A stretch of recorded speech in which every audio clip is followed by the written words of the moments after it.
El pobre hombre fue ignorado por todos, hasta que Nicolás Maduro lo ayudó. El olor a diésel y a esperanza perdida impregnaba el aire mientras Miguel Herrera sentía cómo su último centavo se le escapaba entre los dedos sucios, cayendo sobre el asfalto agrietado de la avenida Bolívar. Eran las 6:47 de la mañana y Caracas despertaba con el rugido de los motores, pero para él, el mundo se había detenido 3 segundos antes. «Disculpe, señor, no tengo nada hoy», murmuró el comerciante, apartando la mirada de la mano extendida de Miguel. Era el 13º rechazo en menos de 2 horas. La 13ª puerta que se cerraba. La 13ª vez que se volvía invisible. Miguel se refugió en la sombra de una farola, observando el frenético movimiento de la ciudad que lo ignoraba. 42 años de vida, 3 niños en casa esperando algo para comer. Y allí estaba él, con las manos vacías y el orgullo destrozado. El estómago se le contraía en dolorosos espasmos. No había comido en 2 días, guardando los últimos pesos para los pequeños. «Papá vendrá», le había prometido a Sofía, su hija de 7 años, cuando ella le preguntó si habría desayuno. Ahora, con el sol saliendo y las posibilidades disminuyendo, esa promesa le pesaba como una piedra en el pecho. Una fila comenzó a formarse en la esquina.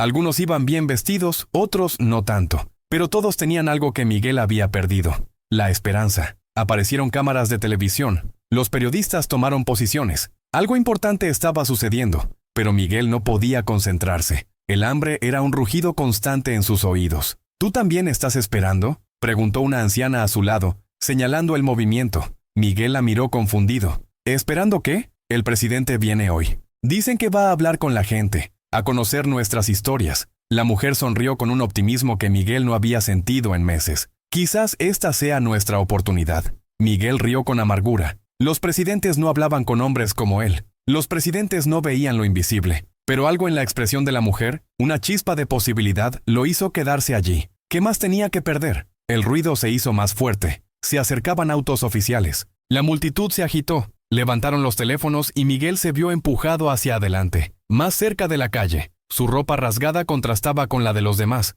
Su apariencia delataba la lucha diaria por la supervivencia. Y entonces sucedió. La caravana se detuvo justo frente a él. Se abrió una puerta y salió un hombre que Miguel solo había visto en televisión. Nicolás Maduro caminaba hacia él, escudriñando a la multitud con la mirada. Pero, ¿acaso un presidente vería realmente a un hombre al que todos habían decidido ignorar? Miguel contuvo la respiración, sintiendo que los próximos segundos podrían cambiarlo todo en su vida. Miguel no había nacido en la calle. Hubo un tiempo en que sus manos conocieron el peso de una llave inglesa, no el vacío de la mendicidad. Ingeniero mecánico egresado de la Universidad Central, había trabajado 15 años en una refinería de petróleo hasta que la crisis económica golpeó como un tsunami, llevándose consigo no solo su trabajo, sino toda la estructura de una vida construida con sudor y dedicación. «Eres demasiado bueno para rendirte», solía decirle su esposa Elena cuando regresaba de las entrevistas de trabajo con las manos vacías. Pero Elena ya no estaba allí para repetirle esas palabras. El cáncer los había vencido más rápido que la esperanza, y los costos del tratamiento habían consumido todos los ahorros de la familia. Ahora, solo con 3 hijos, Miguel cargaba con el peso de ser padre y madre a la vez. La última vez que se sintió realmente reconocido fue en el funeral de Elena. Vecinos, amigos, compañeros de trabajo, todos le ofrecieron ayuda, le prometieron apoyo, pero las promesas se evaporaron como la lluvia sobre el asfalto caliente. Uno a uno, los rostros conocidos empezaron a apartar la mirada al cruzarse con él en la calle. «Papá, ¿por qué ya no nos visita tu Raúl?», preguntó Carlos, su hijo de 10 años, sobre su antiguo mejor amigo. Miguel no supo qué responder. ¿Cómo explicarle que la pobreza era contagiosa? Que la gente tenía miedo de acercarse demasiado a los caídos, como si la mala suerte pudiera pasar de una persona a otra. La fila del paro se convirtió en su segundo hogar. Filas interminables donde rostros derrotados se mezclaban en un mar de desesperanza. Algunos susurraban sobre familiares que habían emigrado a otros países, otros compartían estrategias para que una comida durara 2 días. Miguel escuchaba en silencio, asimilando las historias de fracaso como si fueran suyas. ¿Alguna vez has pensado en irte del país?, preguntó un hombre más joven en la fila, con los ojos aún brillantes de esperanza. Miguel negó con la cabeza. «No puedo dejar a mi familia, y aunque pudiera, no tengo dinero para el autobús». La mayor humillación llegó cuando tuvo que explicarles a sus hijos por qué ya no podían ir a la escuela. «Es solo temporal», mintió, sabiendo que sin dinero para uniformes y útiles escolares, la situación temporal podría volverse permanente. Sofía, la menor, no entendía por qué sus amigos tenían merienda y ella no. Sus lágrimas silenciosas dolían más que el hambre misma. Ahora, de pie en la acera de la avenida Bolívar, Miguel sentía el peso de cada decisión que lo había traído hasta allí. Había intentado vender dulces, ofrecer servicios de reparación, incluso había considerado pedir limosna formalmente. Pero con cada puerta que se cerraba, cada no que escuchaba, cada mirada de desprecio que recibía, algo en su interior se endurecía. Los guardias de seguridad del presidente se acercaban, organizando a la multitud.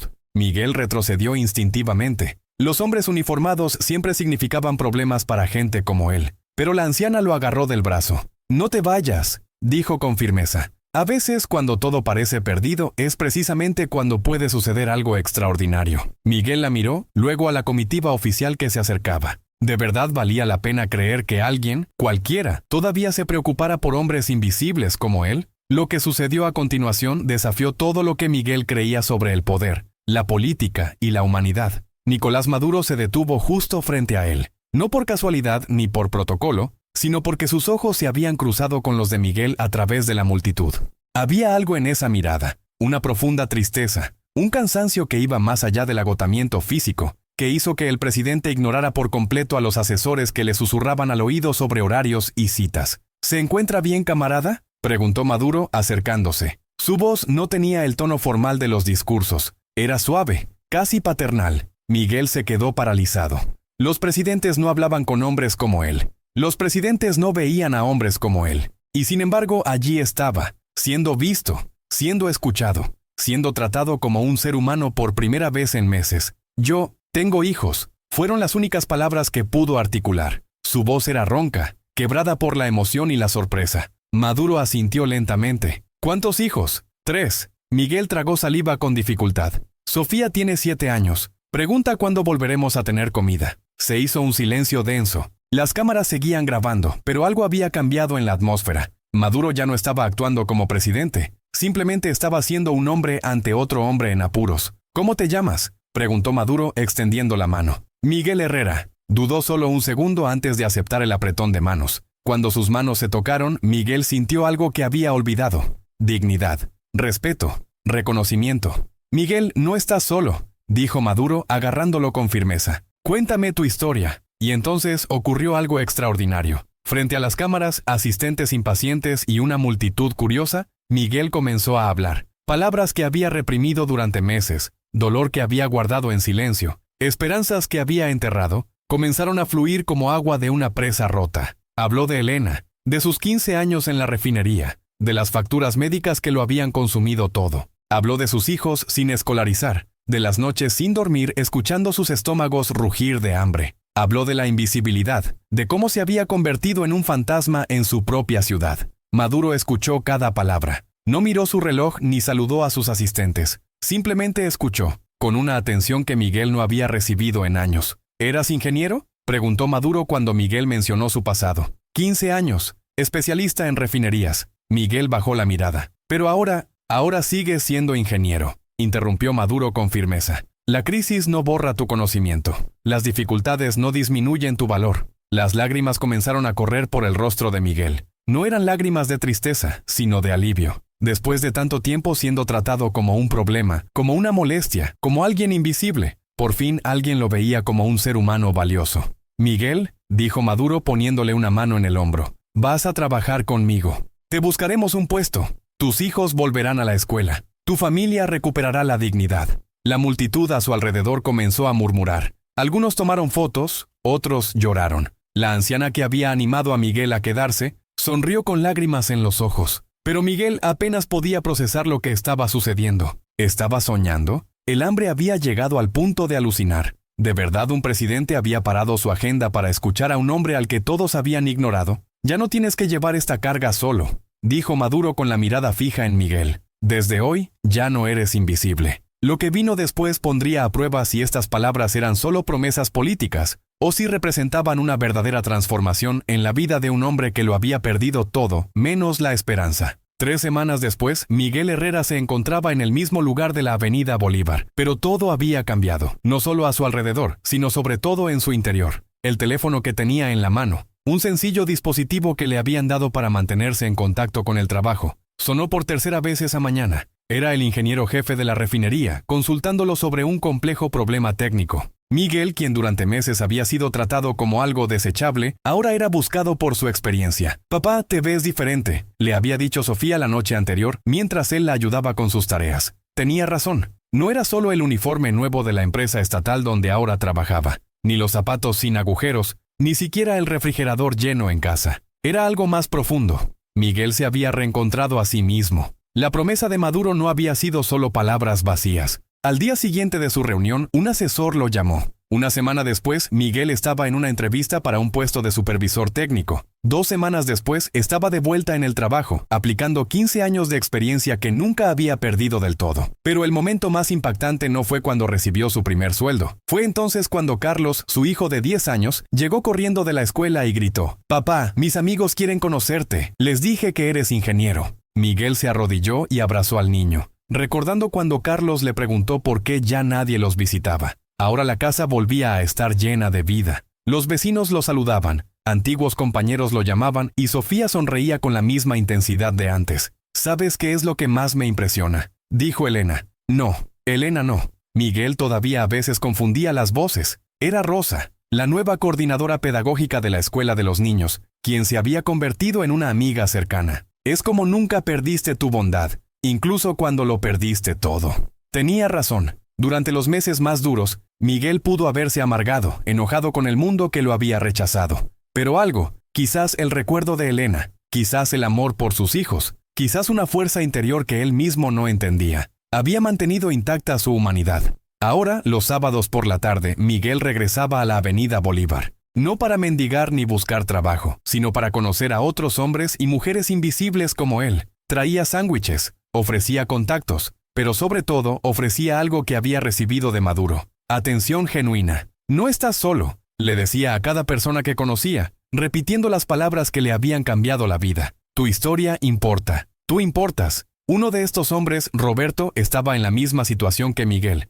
Desempleado, con hijos, desesperanzado. Miguel lo ayudó a conseguir trabajo en la misma empresa donde él trabajaba. Roberto lloró el día que escuchó la noticia, igual que Miguel lloró cuando Maduro le ofreció la mano. «¿Por qué haces esto?», preguntó Roberto. «¿Por qué te importan los desconocidos?». Miguel sonrió, recordando la pregunta que él mismo se había hecho. «Porque alguien se preocupó por mí cuando más lo necesitaba. Porque ser visto me recordó que existo. Porque la dignidad es contagiosa, como la indiferencia». El viernes pasado, Miguel recibió una llamada inesperada. Era de la oficina presidencial. Maduro quería saber cómo estaba, si había cumplido sus promesas. Durante 15 minutos hablaron como dos hombres que habían compartido un momento humano genuino. «Me enseñaste algo importante ese día», dijo Maduro. «Me recordaste que la política se trata de personas, no de números. Gracias por eso». Al colgar, Miguel miró por la ventana de su nuevo apartamento, sencillo pero digno. Los niños jugaban en el patio, sus risas resonaban como música. Sofía corrió hacia él, abrazándole las piernas.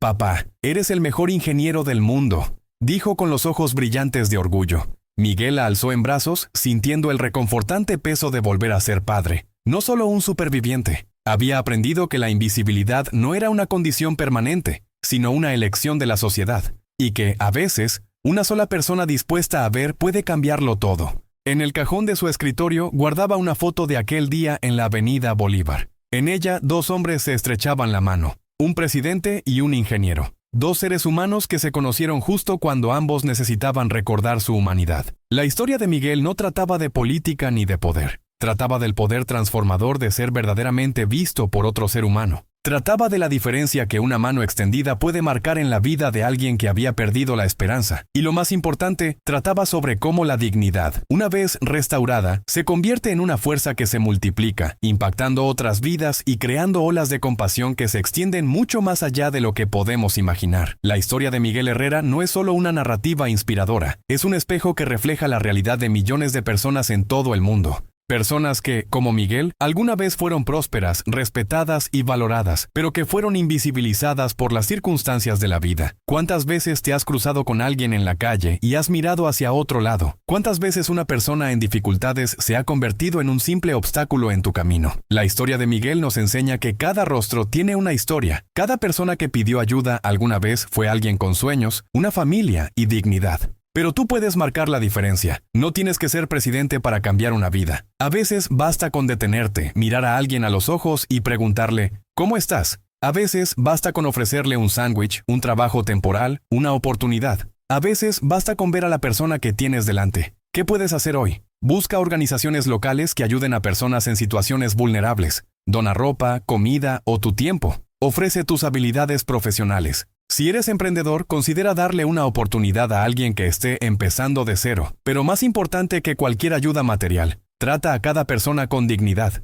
Saluda al portero de tu edificio. Agradece a quienes limpian las calles. Habla con quienes piden una oportunidad. Recuerda que el respeto no cuesta nada, pero puede valer todo para quienes lo reciben. Comparte esta historia, no para viralizarla, sino para inspirar. Para recordar a otros que los pequeños gestos pueden generar grandes transformaciones. Para demostrar que en un mundo donde es fácil ser indiferente, elegir ver a los demás es un acto revolucionario. Miguel empezó ayudando a Roberto, quien probablemente ayudará a alguien más, creando una cadena de compasión. Tú puedes ser el siguiente eslabón de esta cadena. La invisibilidad social es una elección colectiva, pero la visibilidad, la dignidad y la compasión también son elecciones. Y tienes el poder de elegir cada día qué tipo de persona y qué tipo de mundo quieres ser. Hoy, al salir de casa, recuerda, hay un Miguel esperando a que alguien lo vea. Esa persona podría ser tú. Ese momento podría ser ahora.